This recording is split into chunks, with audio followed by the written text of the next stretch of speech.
Hello and welcome to Lavneesh Sir की class. This is Directorate of Education GNCT of Delhi's worksheet number 29, and it is only for class 8 students. It has taken from the subject mathematics, and we will learn and understand the topic cube and cube root in this worksheet. So students, आज की इस worksheet में हम discuss करेंगे cube और cube root को. So without wasting our time, let's start and understand with me. Dear students, we know about the solid shapes like cube and cuboid. प्यारे बच्चों, हम क्यूब और क्यूबॉइड शेप्स को हम जानते हैं, जिसके बारे में हमने लास्ट क्लासेस में बात भी की थी. As the two-dimensional shapes like square or rectangle have length and breadth, and we take area as square units. देखिए, ये तो हम जानते हैं कि जो 2D होती हैं, टू डायमेंशनल शेप्स होती हैं, जैसे कि स्क्वायर और रेक्टेंगल, उसकी क्या होती है, लेंथ और ब्रेड्थ होती है, और हम उसका जो एरिया फाइंड करते हैं वो स्क्वायर यूनिट्स में फाइंड करते हैं. Same way the shapes like cube और cuboids are three dimensional. We take length, breadth and height of these shapes and क्या करते हैं, centimetre cube to calculate volume. देखिए क्या होता है, जो क्यूब और क्यूबॉइड जैसी थ्री डायमेंशनल फिगर्स होती हैं, जिसमें लेंथ और ब्रेड्थ के साथ क्या होती है, हाइट भी होती है, और हम उसका एरिया फाइंड नहीं करते, हम उसका वॉल्यूम फाइंड करते हैं, और उसका आंसर हम फिर क्यूब यूनिट्स में निकालेंगे. सेंटीमीटर होगा तो सेंटीमीटर क्यूब में निकालेंगे, और मिलीमीटर होगा तो मिलीमीटर क्यूब में निकालेंगे, है ना. इस तरीके से हम निकालते हैं, तो हम उसमें क्यूब लगा देते हैं. और यहाँ पर हम उसको करके भी देख लेते हैं एक बार. जैसे कोई मान लीजिए ये एक स्क्वायर है, और हमने पता है कि उसकी लेंथ है और ब्रेड्थ होती है, और स्क्वायर की लेंथ है, अगर ब्रेड्थ को हम मल्टीप्लाई कर दें तो उसका एरिया निकल जाता है. मान लीजिए 2 सेंटीमीटर इसकी लेंथ है, 2 सेंटीमीटर इसकी ब्रेड्थ है, तो 2 इंटू 2 4 सेंटीमीटर स्क्वायर, हमने एरिया निकाल दिया. लेकिन अगर कोई थ्री डायमेंशनल फिगर है जिसमें उसकी लेंथ भी है और उसकी हाइट, उसकी क्या बोलते हैं, ब्रेड्थ भी है और हाइट भी है, तो हम क्या करेंगे, उसका वॉल्यूम निकालेंगे और तीनों को मल्टीप्लाई कर देंगे. तो अगर वो तीनों की तीनों 2 सेंटीमीटर है, तो 2 multiply by 2 4 multiply by 2 it is equal to 8 cube centimetre. याद रखिएगा. Now we will find the volume of cubic shapes taking measure of one side of the cube. अब हम क्या करते हैं, नीचे एक टेबल दी गई है जिसमें क्यूब की वन साइड दे रखी है, क्यूबिक शेप की, और हमें उसका क्यूब निकालना है. We will express these perfect cube numbers in different forms. हम इन perfect cube numbers को different forms में भी लिखेंगे. Complete the fill-ups given in the table. और जो बीच बीच में fill-ups हैं उनको आपको पूरा भी करना है. लेकिन यहाँ पर एक वेरी इंटरेस्टिंग थिंग भी है कि faces of a cube और cuboid are two dimensional. जो इसके फेस होते हैं ना, फेस कहते हैं इसको, जो सामने का हिस्सा होता है, ये क्या होते हैं, हमेशा टू डायमेंशनल ही होते हैं. So now fill up the table. देखिए एक टेबल है, यहाँ पे एक क्यूब की एक साइड दे रखी है. जैसे अगर एक साइड 1 यूनिट, यूनिट का मतलब कुछ भी हो सकता है, मिलीमीटर, सेंटीमीटर और मीटर, तो अगर 1 यूनिट हो उसकी साइड, तो वॉल्यूम क्या आएगा, क्या अभी आपको बताया मैंने, length into breadth into height. 1 multiply by 1 multiply by 1, तो आंसर क्या आएगा, 1 ही आएगा. 1 क्यूबिक यूनिट आ जाएगा.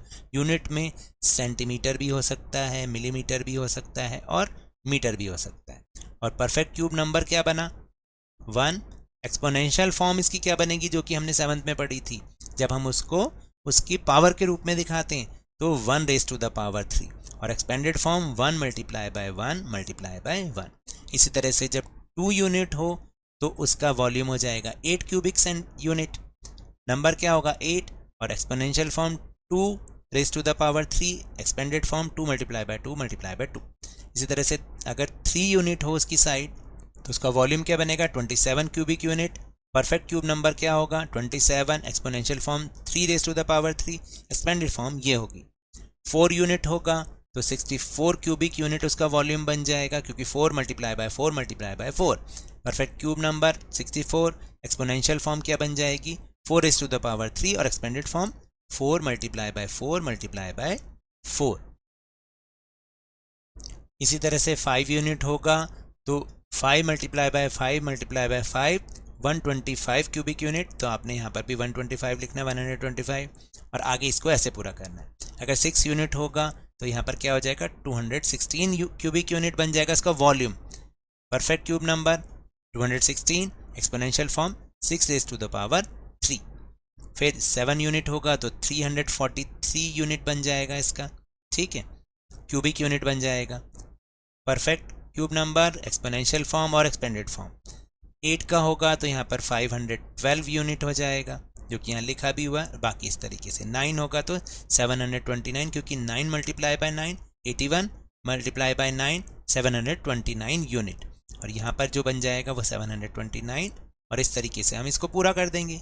और 10 यूनिट होगा तो 10 multiply by 10 multiply by 10, 10 10s are 100 and 100 10s are 1000, तो यहाँ पर आ जाएगा 1000 यूनिट। क्यूबिक यूनिट इसका वॉल्यूम बन जाएगा, और इस तरीके से हमें इसे पूरा करना है। तो अब हमें क्या समझ में आया, when a number is multiplied to itself 3 times the number of so obtained is a perfect cube numbers, यानी जब किसी नंबर को उसी नंबर से 3 टाइम्स मल्टीप्लाई करते हैं तो हमें एक परफेक्ट क्यूब नंबर मिल जाता है। अब इसी तरह से हमें क्वेश्चंस करने हैं, बहुत जल्दी से करेंगे। Find out the cube of the following numbers, आपको क्या करना है, नीचे दिए गए नंबर्स का क्यूब निकालना है। तो 11 रेज़ टू द पावर 3 का मतलब क्या, 11 मल्टीप्लाई बाय 11 मल्टीप्लाई बाय 11। जब आप उसको करके देखेंगे तो आंसर आएगा 1331। 12 को करेंगे 1728, 13 को करेंगे 2197, 14 को करेंगे 2744, 15 को करेंगे 3375, 16 को करेंगे 4096, 17 को अगर 3 टाइम्स मल्टीप्लाई करेंगे तो 4913, और 18 को करोगे तो 5832 आएगा। इसको आप करके भी ज़रूर देखें।